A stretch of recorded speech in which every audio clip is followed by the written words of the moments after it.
ब्रह्मचर्य पाठ का आज 9वां अध्याय ध्यान का वर्णन है। कल मोक्ष का वर्णन भी होगा। सब कुछ विवरण रहा है और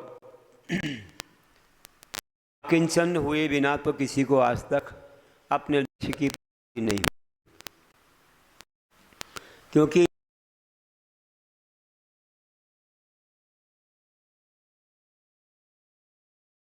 करते हैं, इसलिए उसकी साधना इन्हीं व्रतों के माध्यम से होती है। आत्मा हल्की होती है तो ऊपर जाती है और भार होता है तो नीचे गोता खाती है। तो हमें निर्भर होना है, हमें ऊपर उठना है और लोक शिखर तक पहुंचना है। कर्मों के साथ भी हम लोक शिखर तक पहुंच गए कई बार एक इंद्रिय बन के, लेकिन अभी तक हम निर्भर होकर के नहीं गए, इसलिए बार बार फिर नीचे आना पड़ा। फिर नीचे ना आना पड़े ऐसा हमें कर्मों का भार उतारना है। तो देखो, भार रहता है तो नीचे आते हैं, और जो भाप रहती है उसमें भार नहीं रहता, ऊपर की ओर जाती है, और पानी नीचे की ओर आता है। तो हमें निर्भर होना है। इसलिए हमारे आचार्य ने कहा है कि नास्ति किंचनास्तिक किंचन तस्य भावा कर्मवा आकिंचनम। जिसका कुछ भी नहीं है, कुछ भी थोड़ा सा भी पदार्थ परमाणु मात्र भी नहीं है, वो अकिंचन है। और अकिंचन का भाव ही आकिंचन कहा जाता है। तैसे आकिंचन और उत्तम लगा है कि इसलिए होना है कि हमें कर्मों का क्षय और मोक्ष पाना है। और भी कहा है, ये जो सर्वार्थ सिद्धि से मैंने जो बताया, लेकिन भगवती आराधना में कहते हैं कि अकिंचनता सकल ग्रंथ त्याग। संपूर्ण ग्रंथ मतलब परिग्रह का त्याग करना ये अकिंचनता है। और आचार्य कुंद कुंद देव कहते हैं वार्षानुवेक्षा में, देखो आचार्यों की वाणी हजारों हजार वर्ष पहले कैसी हमारे धर्म के बारे में हुई। आप जिस धर्म को मना रहे हो उसको कितने बड़े बड़े आचार्यों ने मनाया, धारण किया और उपदेश दिया है। हमें बड़ा आनंद होता है कि वही पर्व आज भी हम मना रहे हैं, भले हजारों वर्ष बीत गए हैं। ये भगवान की वाणी है कि हो निसंगो निभावम निगृहित स्वेदम निर्द्वंदेन दुवट्टदी अनयारो तस्य किंचनम। वे बोलते हैं कि हूण या निसंगो, कौन? अनयारो, जो अनगार निसंग निष्परिग्रही होकर स्वहृदयम सुख और दुख रूप भावों का निग्रह करता हुआ, सुख और दुख के कारण रूप जो अपने भाव उनका निग्रह करता हुआ, मतलब उनको रोकता हुआ, उनमें सुख दुख का अनुभव ना करता हुआ, राग द्वेष ना करता हुआ, निर्द्वंदता के साथ विचरण करता है। निर्द्वंदेन विचरति, तो वह जो निर्द्वंदता के साथ रहता है या निर्द्वंदेन बट्टति बर्तन करता है, तो वह ऐसे अकिंचन या अकिंचन धर्म का धारी होता है। तो निर्द्वंदता वह होती है कि जहाँ कोई भय नहीं, कोई लज्जा नहीं, किसी प्रकार कोई शंका नहीं, कि जो हमारे भगवान ने कहा, जो जिन्नानी ने कहा वह उसी प्रकार है, अन्य तरह नहीं। और ये हमारे भगवान की वाणी जो हमको कल्याणी है, उसी मार्ग से हमें चलना है। कोई कुछ भी कहे, हमें कहीं आवा ना देखते हुए आगे बढ़ते रहना है। हाथी तो जाता है, कुत्ते भौंकते रहते हैं, हम आगे बढ़ते चले जाएंगे और अपने लक्ष्य को पाएंगे। किसी के डिगाए से नहीं डिगेंगे, किसी के हंसने से हम लज्जित नहीं होंगे। हमने जो मार्ग पकड़ रखा है वो मार्ग हमारा समीचीन है, सम्यक है। ये निर्द्वंदता ऐसी होती है। अज्ञानी लोग तो हंसते रहते हैं, कुछ भी कहते रहते हैं, डिगाने की कोशिश भी करते हैं, कई प्रकार लोभ लालच भी देते हैं या अपमान भी करते हैं। कुछ भी करो, लेकिन हमने तो जो श्रद्धान कर लिया कि ऐसे ही मोक्ष मिलेगा, अब तुम्हारे लिए अच्छा ना लगता हो तो कोई बात नहीं, ये तो दिगंबर मुद्रा है, ये तो खुली किताब है, द्रव्य आकाश के समान है कि दसों दिशाएं अंबर जिनके, उन्हें दिगंबर कहते हैं। शिला को सैया मान के वे शयन उसी पर करते हैं। हाथ तकिया व्योम रजाई नहीं परिग्रह रखते हैं, और ऐसे समताधारी मुनि को सब सद्वंदन करते हैं। तो ऐसा है जीवन, महान जीवन है। तो आगे बढ़ना है हमें। परिग्रह चिंताओं का कारण बन जाता है। थोड़ा थोड़ा परिग्रह बढ़ के हमको ये संसार में ऐसे फंसाए रखता है कि हम निकल नहीं पाते। मकड़ी का जाल है कि मकड़ी दूसरे को जाल बनाती है और स्वयं फंस करके उसी में ही क्या हो जाती है, अपने प्राणों को छोड़ती है।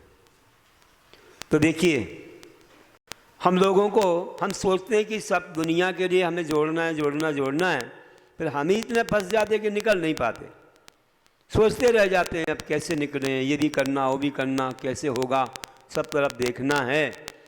जवानी अवस्था में इतने जल्दी छूट जाता है, थोड़ा मोह जीतना पड़ता है, लोग रोते गाते हैं, बाकी कोई झंझट नहीं रहती कि भैया इनका चुकाना, उनका चुकाना, या यहाँ पर साइन करना, वहाँ पर साइन करना, या इतने सारे लोगों से संबंध है कैसे तोड़ना।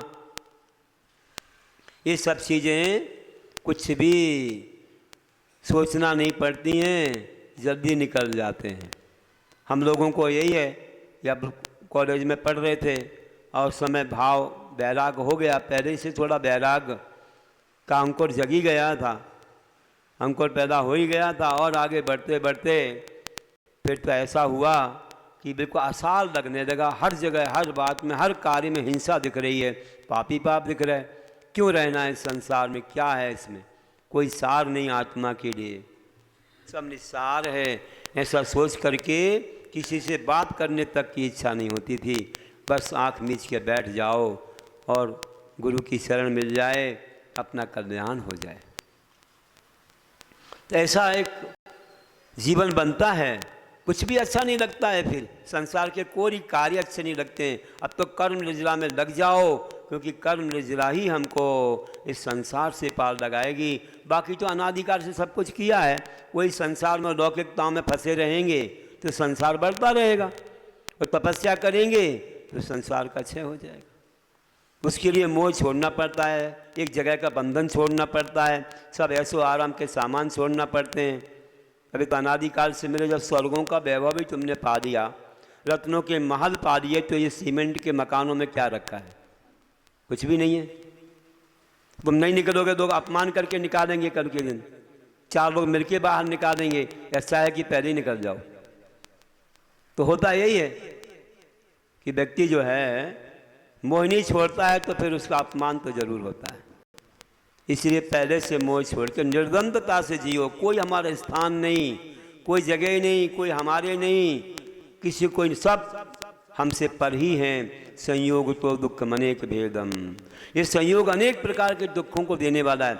जिस जिसका संयोग है उसका वियोग निश्चित है। जो आई है बाहर से वो जाएगी भी, जो नहीं आई है वस्तु वो नहीं जाएगी। हमारे गुण दर्शन, हमारे ज्ञान दर्शन गुण कहीं से नहीं आए, वो कहीं नहीं जाएंगे, और जो पर्स बाहर से आया है वो नियम से जाएगा। इसलिए वो जो नहीं छोड़ेगा वो बदनाम हो जाएगा, उसको लोग अच्छी दृष्टि से नहीं देखेंगे। एक जगह भरा हुआ पानी कीचड़ बन जाता है, बदबू देता है, ये स्वभाव ही है। इसलिए बहता पानी रमता जोगी। हर जगह जाओ, हर जगह जा कर के अपनी साधना करो और प्रकृति का आनंद लो, और सबके लिए जगाओ, सबको भगवान की वीर प्रभु की वाणी सुनाओ, सबके लिए त्याग नियम संयम का उपदेश दो। अपनी साधना से उनको मोक्ष मार्ग से जोड़ो। दिगंबर मुद्रा देख लो, त्याग करना सीख लो। लोग जान सके कि ऐसे होते हैं निष्परिग्रही लोग, उनको किसी से कोई मोह ममत्व नहीं होता है। क्या ममत्व है? अगर ज़्यादा ममत्व होता तो भैया बुला देते उनको, आ जाओ आ जाओ आ जाओ, तुमको अच्छी चीज़ मिलने वाली है। क्या मिलने वाली? सोने चांदी की चीज़ें दिलवा दें, सिविल में बैठ जाओ, मोटर गाड़ी दिलवा दें। नहीं, इतना लोभ हमें नहीं देना है, ना कोई किसी को कोई अच्छे अच्छे पकवान या खूब अच्छे से मेवा खिलाना है। हमें कुछ नहीं चाहिए, हमें ऐसे लोभ लालच में नहीं, जो हैं उनको देना है। और जो समर्पित हैं आ जाएं, बैठें। हमारी भगवान की वाणी तो हमें देने का भाव हमेशा रहता है, और एक भी दिन रुकता नहीं है, चलता ही चला जाता है। तो आ जाएंगे, बहती हुई गंगा में स्नान कर लेंगे। तो लोभ लालच कुछ नहीं है, बस ये है कि हाँ आ गए हैं तो थोड़ा बहुत उनकी स्मृति के लिए आप लोग कुछ ना कुछ करते रहते हो, कि हाँ उनको लगे कि हमने कुछ लाभ लिया। लेकिन इतना ज़्यादा नहीं कि ईर्ष्या का कारण बन जाए, कि कोई और कुछ सोचने लग जाए। पैसे कोई कंपटीशन वाली बात नहीं होनी चाहिए। तो ये चल रहा है, बहुत अच्छे से धर्म ध्यान कर रहे हैं लोग, शुद्धता से अपने आहार जल और पूजा और सब कुछ कर रहे हैं, कोई व्यवस्था में कमी नहीं है। कमेटी भी पूरी समर्पित होके अच्छे से उनको पूजा अर्चा हर चीज़ की व्यवस्था आपको बना रखी है। आपके ऊपर एक बूंद पानी भी नहीं आया, इतनी बरसात हुई, देखो इतना अच्छा हमने बनाया, इतने अच्छे से संगीत में पूजा, इतना अच्छा मंडल विधान है ना, और कोई खर्चा नहीं आया। स्वयं पंडित जी बन गए, स्वयं जो है विद्वान विदुषी बन गए लोग, और अच्छे से तुम्हारा कार्यक्रम करा दिया।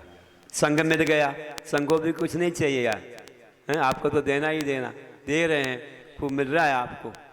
और इतना मिल गया कि यही तो आपको मोक्ष का कारण बनेगा। और पंचम काल में किसी को मोक्ष तो हो नहीं रहा है, इतना आपको दे दिया है, इसको पचाने में तो कितना आपको बरसों लगे। और चाहो तो एक ही दिन में और कुछ पल में भी इसको अपने जीवन में उतार के अपना कल्याण कर सकते हो।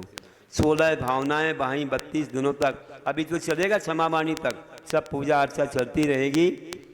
और ये संस्कार जो पड़ा है एकासन आदि का, कई लोगों के भाव आ रहे हैं कि हम अनुवर्ती बन जाएं, हमें प्रतिमा की व्रत लेना है, हमें आगे 16 कारण बढ़ाना है।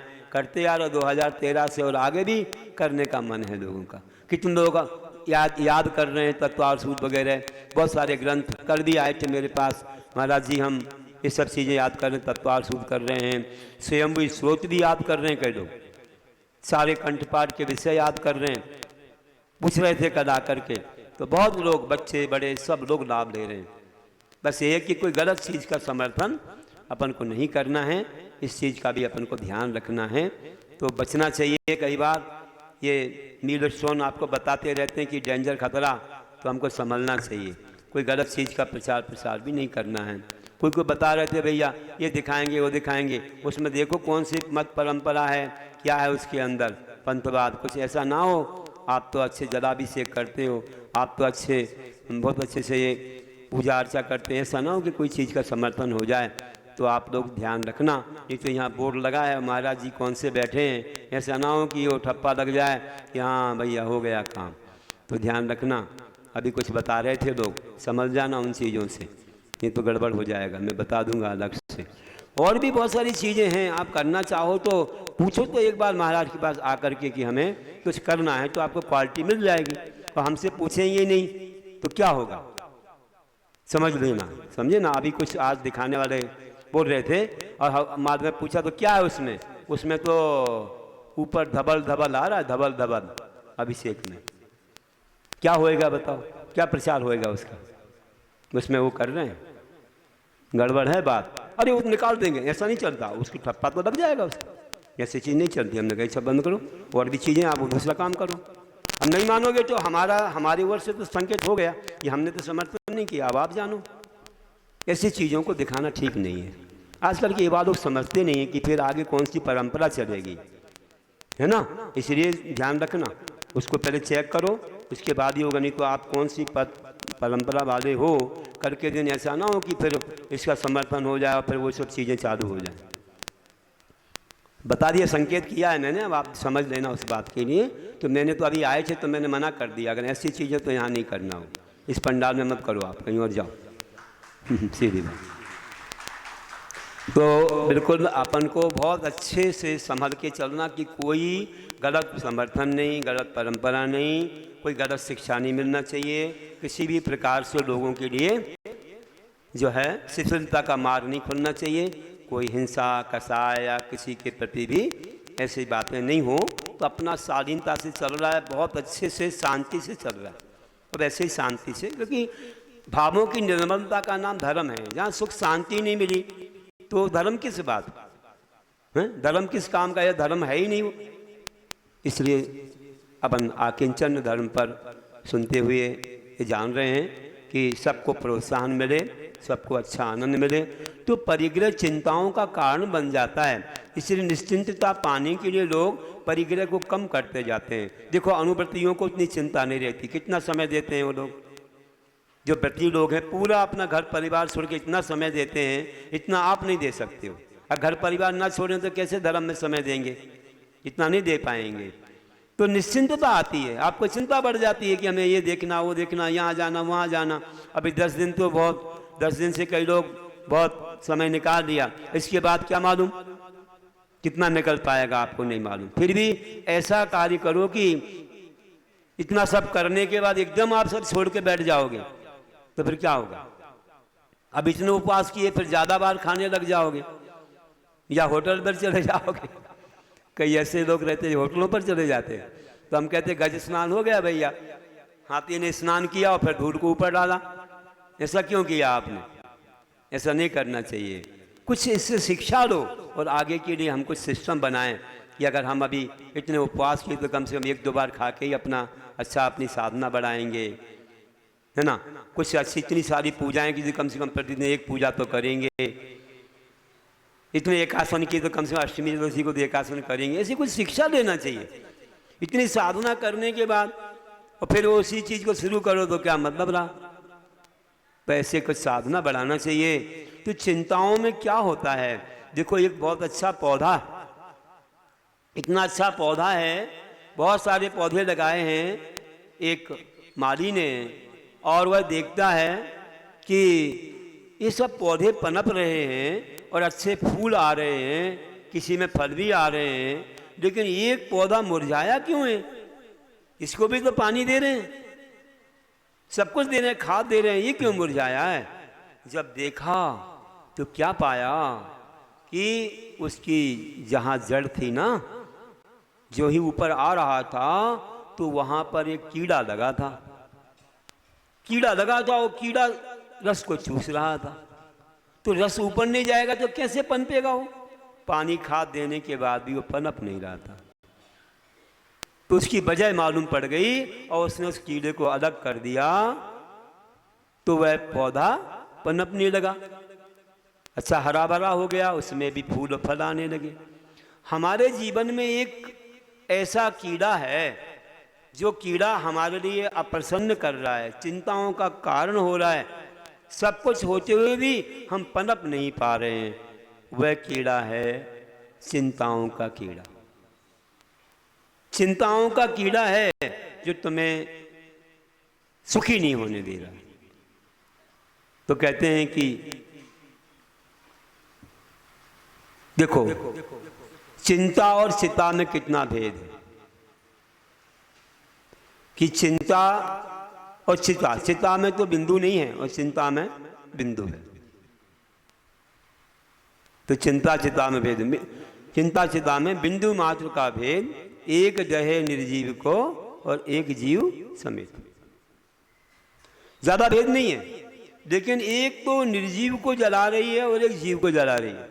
चिता निर्जीव को जलाती है और चिंता सजीव को जलाती है। तो चिंता छोड़ना, चिंता का कीड़ा अपने जीवन में सब कुछ करते हुए, खाते पीते सारे भोग हैं, फिर भी व्यक्ति पनप नहीं पाता, खुश नहीं रह पाता है, हमेशा टेंशन में रहता है। बड़े बड़े लोग आते हैं, उद्योगपति लोग भी, महाराज जी बहुत टेंशन हो रहा है, बहुत चिंता क्यों हो रही है? वही परिग्रहों की वजह से बहुत बढ़ा दिया है तो चिंता हो रही है। निश्चिंत हमारे भगवान कैसे प्रसन्न बैठे, सारा छोड़ के आए, बड़े बड़े राज्य सब, है ना। ऐसे हमारे गुरु लोग भी कितने निश्चिंत हुए बताओ। हमने तो उनकी कथा सुनी थी कि वे चंद्रगुप्त सम्राट दीक्षा देके भद्रबाहु की स्वामी उनकी देखना कि इसमें 12 वर्ष तक रहे, उन्हें चिंता ही नहीं थी कि आहार कौन करवाएगा। देवों ने आके भी चिंता की। अब निश्चिंत हो फिर तो कोई भी सेवा करने आएगा। हम लोग बिहार कर देते हैं, हम चिंता नहीं करते कि भैया हम इंदौर कैसे जाएंगे, भोपाल कैसे जाएंगे, हम कहाँ कैसे जाएंगे, कोई चिंता नहीं। गिरनार, शिखर जी और सब जगह हुआ है, आएंगे अपने आप।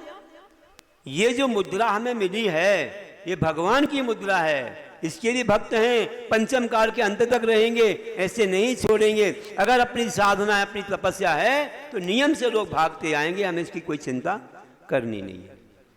सब हो जाता है। कहाँ कहाँ से लोग आए आप कल्पना नहीं कर सकते, कहाँ कहाँ से लोगों ने हमारे विहार करवाए।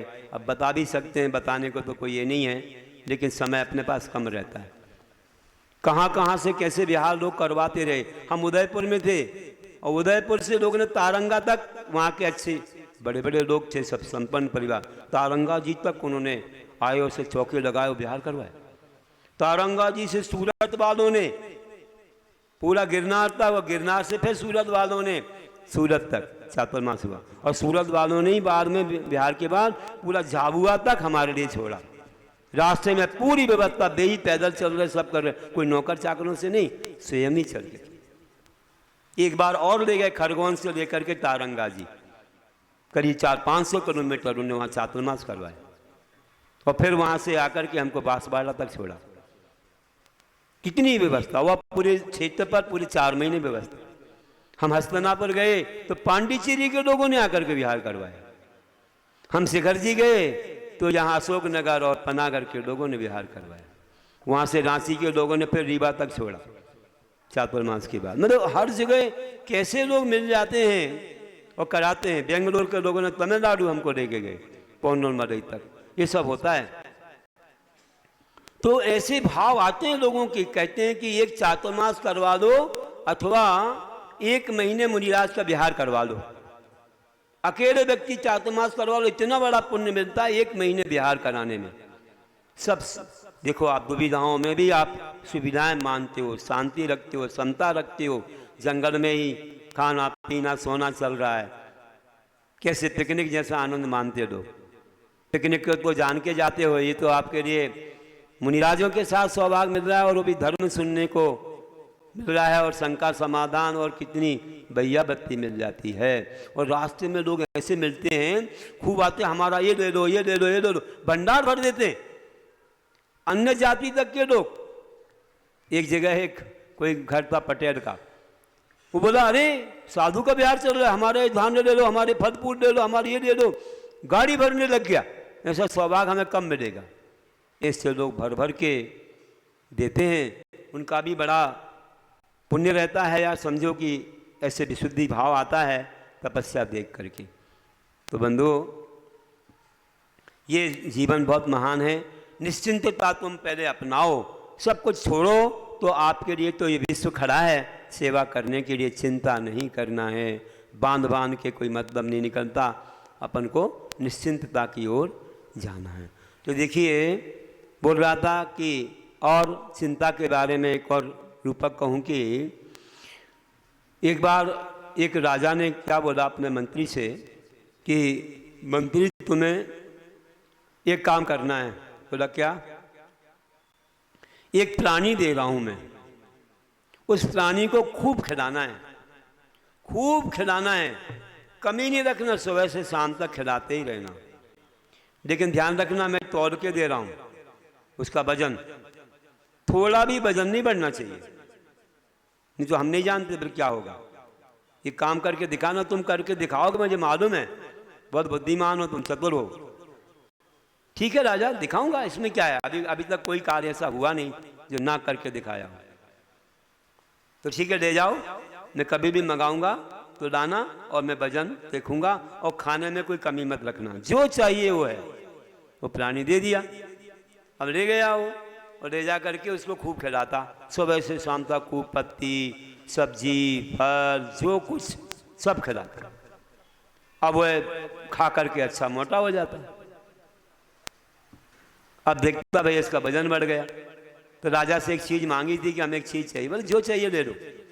एक पिंजड़े में एक शेर रखा था, शेर। अब उस प्राणी को जिसे खिलाता था ना, उसको ले जा करके उस शेर का मुख दिखा देता, और शेर दहाड़ मारता और उसका खून सूख जाता, भय से बैलेंस बरोबर हो जाता। बस जब चिंता से क्या होता कि अपने आप वो दुबला हो जाता, खाता मोटा होता, चिंता से दुबला हो जाता। करते करते फिर एक दिन कहा कि दाव कहाँ है? लाया तो तौला तो उतना ही निकला। तुमने क्या किया है? खाने के बाद मुझे मालूम है, मैंने बहुत परीक्षा की, तुमने कोई कमी नहीं रखी, बहुत अच्छा, लेकिन क्या किया कि इसका वजन नहीं बढ़ा? तो बता दिया राजा, हमने ऐसा किया कि सुबह से शाम तक खिलाया, मोटा हो गया, तो शाम को जाके शेर का मुख दिखा दिया और उससे भय खा करके इस चिंता में फिर दुबला हो गया, तो बराबर हो गया। ऐसा करता रहा, इसलिए इसका वजन नहीं बढ़ा। तो भैया तुम लोग भी खूब खाते हो, लेकिन दुबले क्यों रहते हो? बताओ भैया, क्यों तुम चिंतित क्यों रहते हो? टेंशन क्यों रहता है? क्योंकि हम लोग सब कुछ करते हैं और बाद में चिंता कर लेते हैं, ये कैसे होगा, वो कैसे होगा, कहाँ क्या करना है, क्या लाना, क्या करना, किसका देना लेना, आज बहुत सारी चिंताएं हो जाती हैं। उन चिंताओं से हम फिर बरोबर हो जाते हैं। तो ये चिंता जीते को जलाती है। चिता तो मरने वाले को जलाती है, चिंता जीते को जलाती है। इसलिए हम लोगों को ध्यान रखना चाहिए, इन चिंताओं से मुक्त हो जाएं। तो चिंताओं से मुक्त तब हो सकते हैं कि जब हम निश्चिंत हो जाएं। महाराज घर में नहीं हो सकते क्या? हो सकते हैं, क्यों नहीं हो सकते हैं? घर में रह के भी हो सकते हो, लेकिन ज्यादा देखो मत, ज्यादा सुनो मत, और बोलो भी मत ज्यादा। बस आप अगर अनदेखा करो, अनसुना करो, थोड़ा मौन रखो, तो बहुत सारी शांति घर में मिल जाए। लेकिन हम एक ही चीज को देखते रहते हैं, कुछ बोलते रहते हैं, सुनते रहते हैं, अपने इन सब खिड़कियों को खुला रखा है, तो हमें बहुत सारी चिंताएं सताने लग जाती हैं। घर में रह करके भी आप अपने आप में रहोगे तो जल भिन्न कमल है वाली बात हो जाएगी। जब चक्रवर्ती को वैराग हो गया, भरत चक्रवर्ती, एक समय तो वह था कि उन्होंने बाहुबली भगवान जो बन गए, पहले बाहुबली राजा थे, उन पर चक्कर चला दिया। भाई पिताजी ने संपदा दी थी, तेरी तेरी मेरी मेरी, इसमें क्या बात है? नहीं, तेरी भी मेरी है, तो आप बड़े भाई हो तो पिता के समान हो, आपकी चेप आपको क्यों ये पूछना है कि ये मुझे दे दो और ये सब ऐसा? आप तो पिता के तोड़ रहे, इसमें क्या है? नहीं नहीं, मैं चक्रवर्ती हूं, मेरी दास्ता स्वीकार करो। तो कहा ठीक है, आप चक्रवर्ती तो मैं भी राजा हूं, मैं कामदेव हूं, ठीक है, देख लो आप, तो युद्ध होगा बोले, तो कर लो, युद्ध कर लो। तो तीनों युद्ध में परास्त हो गए। कहा था भैया जोशी लोगों ने कि ये तो नहीं मरेंगे, ये तो मोक्षगामी है, जनता का हनन हो जाएगा, इसे इनको लड़ने दो। तो जल युद्ध, मल युद्ध, श्री युद्ध, तीनों युद्धों में परास्त हो गए। और होने के बाद, क्योंकि 525 धनुष वाले थे बाहुबली, और फिर बाहुबली तो नाम ही है, इतना बल था बाहुओं में, ऐसे उठा लिया चक्रवर्ती। चक्रवर्ती ने चक्कर चला दिया, कहता था तेरी तो तेरी है ना, ऐसा नहीं है, मेरी मेरी है और तेरी भी मेरी है। तो बस चलाया, तो परिक्रमा दे के आ गया, तो दक्षिणा दे करके कि घर वालों पर चलता ही नहीं है चक्र, तो अद्भुत मोक्षगामी थे, मरण तो होने नहीं था। लेकिन बाहुबली को बैराग हो गया कि अरे ऐसा स्वार्थी संसार है, धन वैभव के पीछे भाई पर चक्र चलाया, धिक्कार है। और उन्होंने दीक्षा धारण कर ली, मुकुट उतार के चले गए, चलो तेरी तो तेरी है ही, मेरी भी तेरी है। और जाकर के ध्यान में लीन हो गए, 1 वर्ष तक ध्यान में खड़े रहे, लताएं चढ़ गई, देखो बामियां बन गई, शाह बिच्छू सब चढ़ रहे हैं। आखिर में गए, ब्राह्मी सुंदरी ने वो लताएं दूर की। चक्रवर्ती ने सोचा भैया इतना महान काम किया, चलो वंदना करते हैं, जाके रत्नों के अर्घ चढ़ाए। और 1 वर्ष तक नहीं हो रहा है कुछ भी, ऐसा तो नहीं कोई विकल्प हो कि इनकी भूमि पर खड़े हैं। तेरी कहा कि ये ना तेरी है ना मेरी है। जब ऐसा विकल्प शांत हो गया तो उनका ध्यान ऐसा लगा कि ना तेरी ना मेरी, मैं जो आत्मा मेरी बस जो है, ज्ञान दर्शन मेरे और परमाणु मात्र मेरा कुछ भी नहीं है, मैं तो आकिंचन हूँ। और ऐसा ध्यान लगाया कि उनके घातिया कर्म कट गए और केवल ज्ञान हो गया। आहार ही नहीं किया उन्होंने। अब केवल ज्ञान के बाद तो आहार होता नहीं है, ना भूख ना कुछ। गंधकुटी की रचना, छोटा सा मुस्लिम जैसा, और सब जगह विहार हुआ, कितनी आत्माओं का कल्याण हुआ। ऐसे निश्चिंत हो गए। तो हमें भी जानना चाहिए। और भरत चक्रवर्ती को ये सब देखने के बाद कि कितना महान उन्होंने पुरुषार्थ किया है, मैं क्यों संसार को बढ़ा रहा हूं, अब मुझे भी छोड़ना है, मुझे भी त्याग तपस्या करना है, मुझे भी ऊपर जाना, नहीं तो राजेश्वरी से नरकेश्वरी हो जाएंगे। बहु आरम परिगतम नारका, बहुत आरम परिगत नरक आदि के आश्रय कारण है, तो मुझे भी त्याग करना है। इसलिए उन्होंने सब चीज़ से मोह छोड़ दिया, साधना में लग गए कि मुझे अब 1 वर्ष तक नहीं ध्यान करना पड़ेगा, जाते ही ऐसा ध्यान लगाऊंगा कि अंतर्मुख में मुझे केवल ज्ञान हो जाए। साधना कर रहे थे, सब व्यवस्था बना रहे थे, सबको सब सौंप दिया और ध्यान आदि की साधना करने लगे। एक व्यक्ति ने पूछा, आपको कैसे वैराग हो गया है? घर में रह के वैरागी होते क्या कोई? ऐसा हो ही नहीं सकता कि घर में रहो और 56 प्रकार के पकवान और सब चीज़ें हैं, कैसे होगा आपको वैराग?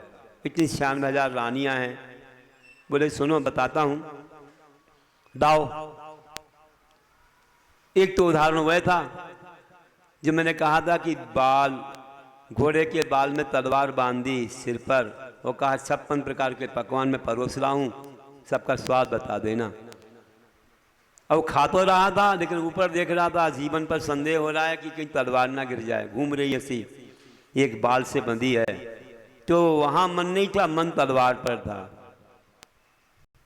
देखिए कहाँ मन था? तलवार पर, खाने में नहीं था।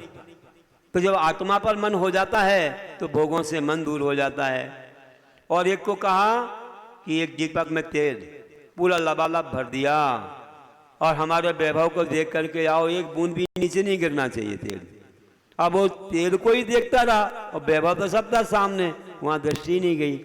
तो भैया जैसे तेल पर तुम्हारी दृष्टि थी, वैसे मेरी दृष्टि अपनी आत्मा पर हो गई। अब मुझे संसार से कोई मतलब, ना कोई झगड़ा, ना झंझट, ना राग, ना देश, ना मैं देख रहा हूँ, ना सुन रहा हूँ, कुछ नहीं है।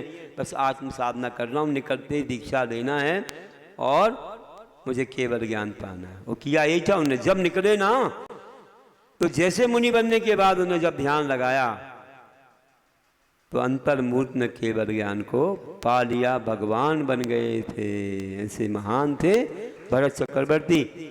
अब आप लोग भी ऐसी साधना कर लो। बहुत दिन बीत गए आपको, घर में रहते रहते थोड़ी साधना कर लो कि निकलते ही आपको भी केवल ज्ञान तो नहीं होगा, लेकिन ऐसा ध्यान लग जाए कि बस, तो आपको भी काम करना है, नाम के भरत नहीं बनना है, थोड़े अच्छे से काम के भरत बन जाना है ना। तो ऐसा ही बता रहा हूँ, ये सबको पूजा करवाते रहो, स्वयं नशेनी बन के बैठे रहो, सब तो चढ़ जाए और नशेनी वहीं रह जाए। तो अपन को ऐसे अच्छे चक्रवर्ती त्याग वाले बनना है ना, वैराग्य वाले बनना है। इस प्रकार से महान वैराग्य होता है। और कैसे वे लोग इस सब को छोड़ करके जाते हैं, अपने जीवन को महान बनाते हैं और केवल ज्ञान पाने के लिए। तो आचार्य कुंददेव ने ऐसा बताया है कि देखो, आकिंचन होने के लिए वे जब ध्यान में लीन होते हैं तो कैसे कर्म करते हैं। जैसे दूरबीन से सारी किरणों को एक पॉइंट पर छोड़ा जाता है तो पेपर अंतर थोड़ी देर में जल जाता है, तो गर्मी में पड़ा हुआ भी नहीं जल पाता, किरणें सब फैल रही हैं तो प्रभाव नहीं पड़ता है। और एक ही पॉइंट पर कन्वर्ट होकर छोड़ी जाती है तो पेपर जैसे जल जाता, ठंडी का अवसर क्यों ना हो। एक जगह तो एक गाड़ी में आग लग गई। कैसी लग गई? अरे सुनो, एक चश्मा रखा था गाड़ी में और चश्मा रखा था, नीचे नोटबुक रखी थी। चश्मे के लेंस ने नोटबुक पर सूर्य की किरणों को कन्वर्ट करके पॉइंट पर डाला, वो नोटबुक जलने लगी, वो गाड़ी में आग लग गई, सीट और पूरी गाड़ी में आग लग गई। कैसे लग गई? कहाँ से आग आ गई? तो ये है कि लेंस रहता है ना, उसकी किरणों का प्रभाव रहता है, और नहीं तो गर्मी में भी नहीं आग लगती है। हम अभी बैठे, हमको केवल ज्ञान नहीं हो रहा है। क्यों नहीं हो रहा है? कि हमारे ध्यान की जो किरणें हैं ना, वह पूरे विश्व में फैल रही हैं, सारे परिग्रह में, रिश्तेदारी में, ना जाने कहाँ कहाँ। तो ध्यान नहीं लगता, उपयोग नहीं लगता, मन भाग जाता है। और हमारे भगवान ने, हमारे गुरुओं ने सब छोड़ करके, सारा संबंध तोड़ करके अपने ध्यान की किरणों को कन्वर्ट करके एक पॉइंट अपनी आत्मा पर छोड़ा। तो एक अंतर्मूर्त में घाती कर्म का पेपर जल गया। क्या सोचा उनने? आचार्य कुंद कुंद कहते हैं कि अहम को खल शुद्धो दंसन्नान मयो सदारूवी नभी अच्छी मज्जी किंचवी अन्नम परमाणु में तंपी। मैं एक हूँ, निश्चय से शुद्ध हूँ, ज्ञान दर्शन स्वरूपी हूँ, परमाणु मात्र मेरा कुछ भी नहीं है। सबसे नाता तोड़ दिया, एकमात्र आत्मा ज्ञान दर्शन स्वरूप में उन्होंने ध्यान लगाया। और ये अनादिकाल से सब पदार्थ मेरे शुद्ध परिचिदानुभूता सर्वस्व विकाम भोग बंद कहा ये अत्स्वलंबो नवर निषुद्धो बेहद से। क्या बात कह रहे हैं? देखो समय सार की ये भी गाथा है कि मैंने सुनी है, परिचय प्राप्त किया, अनुभव भी किया है, शुद्ध परिचिदानुभूता सर्वस्वी काम भोग बंद का, काम भोग बंद की कथाओं का मैंने सुना, परिचय प्राप्त किया, अनुभव भी किया, लेकिन एकत्व विभक्ति की कथा को ना आज तक सुना, ना परिचय, ना अनुभव किया है। इसे सब कुछ छोड़ के अब मैंने एकत्व विभक्त में अपना ध्यान लगाया और उसमें मैं लीन हो गया। तो बस एक अंतर्मुहूर्त में केवल ज्ञान हो गया। ऐसे महान हमारे आत्मा हुए हैं, तो अपनी आत्मा को ऐसे पावन बनाना चाहिए। अब कितना भी वैभव तुम जोड़ते रहो, ये वैभव किसके साथ में गया बताओ? एक ऐसा व्यक्ति हुआ जिसने पूरे विश्व का वैभव जोड़ा, पूरे विश्व का वैभव जोड़ा, लूटा, मारा, सब कुछ किया, ऐसी हिंसाओं के साथ बड़ी तिजोरियां, खजाने भर लिए। लेकिन अब जब वैद्यों ने कह दिया, डॉक्टर लोग कहने लगे कि तुम्हारी उम्र अब ज्यादा नहीं है, ज्यादा क्या, अब ज्यादा दिन भी नहीं है और घंटे भी नहीं है, कुछ घंटों के मेहमान हो, तुम चले जाओ। तो विचार करता है कि इतना सारा वैभव मैंने इकट्ठा किया, कितनी हिंसाएं की, कितने पाप किए, और मैं भोग नहीं पा रहा हूं, मैं यहां से जा रहा हूं, तो इसका कौन भोग करेगा? मैंने क्यों ऐसा पाप लाद दिया अपने ऊपर? अब क्या करूं इसका? साथ तो नहीं जाएंगे। धिक्कार है मैंने जो ये पाप किए। हे भगवान, ऐसा पाप कोई ना करे, सबको शिक्षा मिल जाए कि कोई किसी को कुछ ना दे के जाता है, ना कुछ लेके जाता है, ना लेकर आया है, ना लेके जाएगा। तो उसने क्या किया, सबको सबक मिल जाए, अपने सेवकों को बुलाया और बोला देखो सब लोग सुन लो मेरी बात। क्या कह रहे हैं आप? बोला देखो मैं जाने वाला हूँ, डॉक्टरों ने कह दिया कुछ घंटों के मेहमान हो, तो मेरे मरने के समय एक काम कर लो कि एक तो सारे खजाने खोल दो, सारे खजाने खोल दो, सब रत्न मोती हीरा सब दिखते रहें, और मेरे मरने के बाद अर्थी में मेरे दोनों हाथ ऐसे बाहर कर दो। ठीक है बोला। और क्या करना? और मेरी अर्थी में 4 डॉक्टर लगा देना, वैद्य लगा देना। ठीक है। तो इससे क्या होगा? अरे क्या होगा, सुनो बात को, कि लोग ये जानेंगे कि सारे खजाने भरे पड़े थे और दोनों हाथ खाली थे और डॉक्टर भी नहीं बचा पाए और जा रहा था। सब देख रहे कि कुछ ना लेके आया, ना लेकर के गया है। तो ऐसा कोई पाप ना करे, इतने वैभव को इकट्ठा करने में अपना समय ना खोए, और ऐसे आरंभ सारंभ पापों से लोग मुक्त रहें और धर्म ध्यान को समय निकाल सकें। जीवन में हम सारा समय भोगों में और कमाई में लगा देते हैं। अब लोगों को प्रमाद भी बहुत है। कई जगह कहते हैं कि काम कुछ है नहीं और समय भी कुछ है नहीं। काम कुछ नहीं है, समय नहीं है, तो कहाँ जा रहा है? सोते रहते, बैठे रहते, संसार के काम करते रहते, मोबाइल देखते रहते हैं। क्या है इसमें? अरे भैया प्रमाद है। इसका अर्थ क्या हुआ? प्रमाद, प्रमाद है। प्रमाद में अपना समय जा रहा, उत्साह नहीं है, समय तो है कि आके मंदिर में बैठ जाओ, भैया कक्षा पढ़ लो, महाराज जी आए हैं बैठ जाओ, कोई तत्व की बात सुन लो, अच्छे धर्म ज्ञान कर लो, अच्छे पूजा अर्चा कर लो, कई पाठ पुराण वगैरह। तो ऐसे भाव नहीं आते। क्यों नहीं आते? विशुद्धि नहीं है, पुण्य नहीं है या पुरुषार्थ नहीं है, तो हमारा जीवन ऐसे ही चला जाता है। तो जब वह जा रहा था, सारे खजाने खुले थे, हाथ बाहर थे और उसमें वैद्य लगे थे और सब गा रहे थे कि सिकंदर शहंशाह जाता रहा, सिकंदर शहंशाह जाता रहा, सारे हाली हवाली थे, सभी चीज साथ में दौलत, मगर दो हाथ खाली थे, मगर दो हाथ खाली थे। ऐसे सब गा रहे थे। विचार करिए कि ऐसा जीवन किस काम का है। अगर वही समय उसने अच्छा कुछ अध्यात्म दिया होता तो वह अध्यात्म का पुण्य उसके साथ चला जाता, अच्छी गति में ले जाता। नहीं तो पतंग थोड़ी भी भारी हो तो गोता खाती है। हम भी भारी ना बन के हल्के बने और बहुत ऊपर तक अपनी यात्रा को आगे बढ़ाएं। देखो स्वार्थी संसार को देख करके किन किन आत्माओं को ऐसे वैराग हुए हैं हमारे यहाँ। जबकि राम ने तो पूरा जीत ही लिया था लंका के लिए, लेकिन जब बहुत कहने पर भी, विभीषण के कहने पर भी, मंदोदरी के कहने पर भी उन्होंने स्वीकार नहीं किया कि नहीं राज्य में यहाँ नहीं करूँगा, मेरा राज तो अयोध्या में है।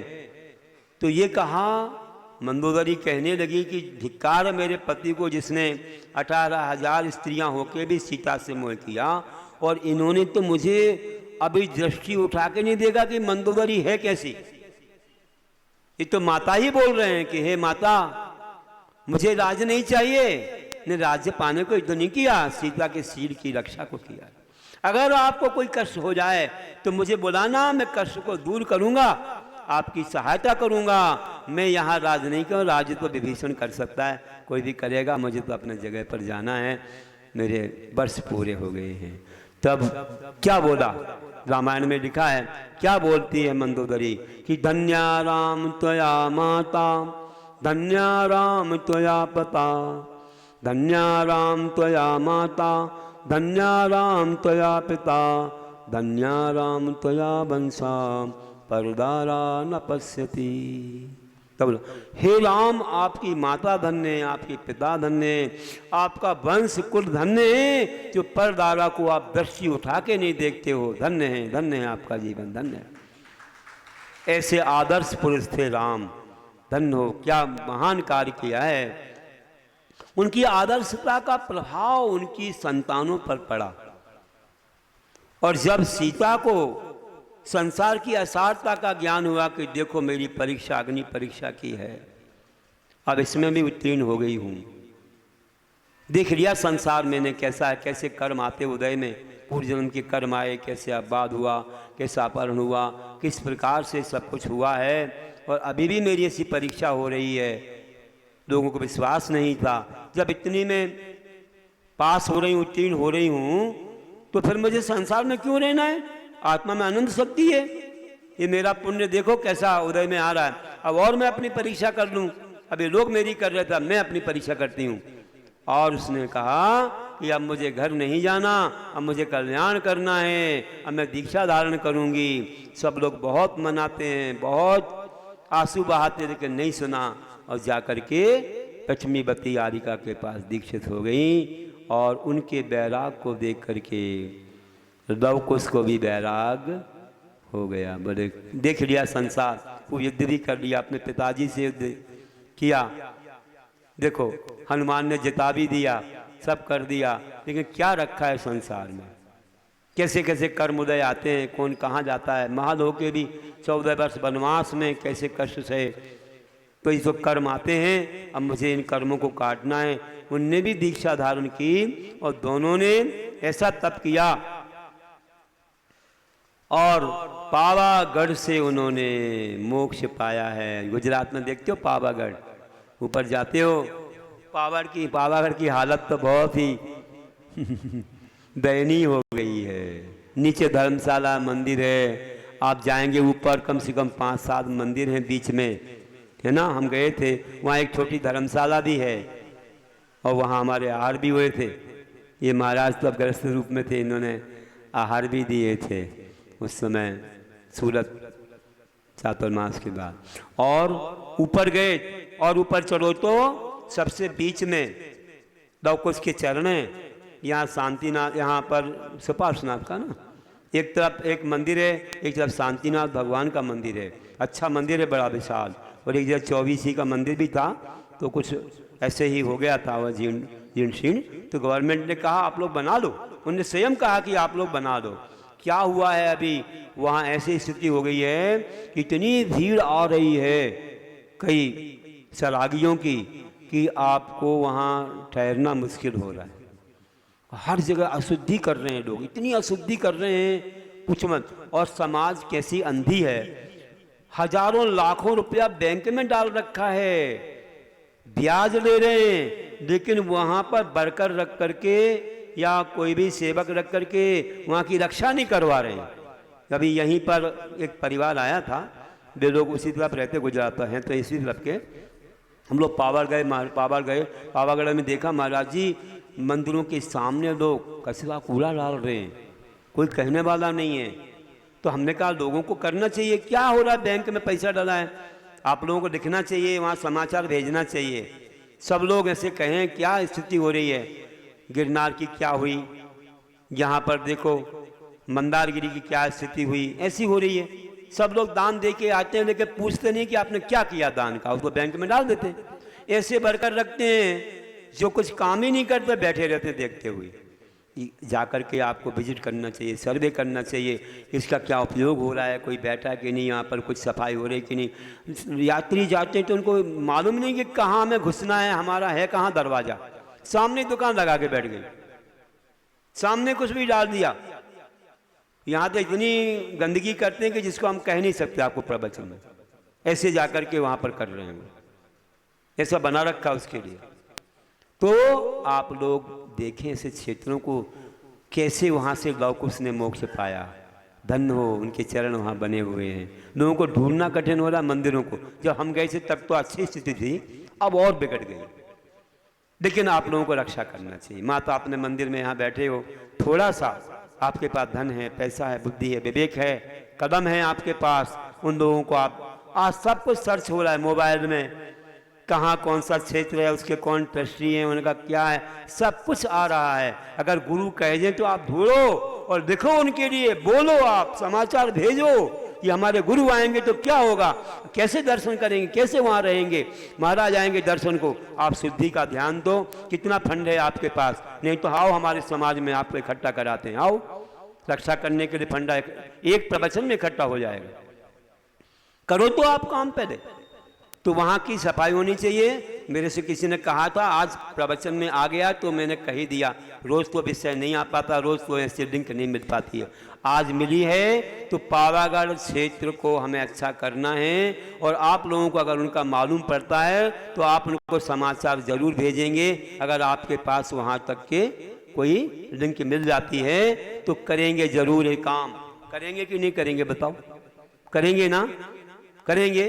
किसके मन में है कि अगर हमको मालूम पड़ा तो हम जरूर उन तक संदेश भेजेंगे, उठाओ हाथ, किस किस को मन में आ रहा है कि हमारा सिद्ध क्षेत्र है, हमारे लवकुश समाज से मोक्ष गए, बहुत अच्छी बात है। इतने लोगों ने, सब लोग एक एक पत्र लिखना और उनके लिए समाचार भेजना, जैसे कैसे भी हो, और बोलना आपके पास कितना फंड है, बताओ कितना बैंक में आपने रख रखा है।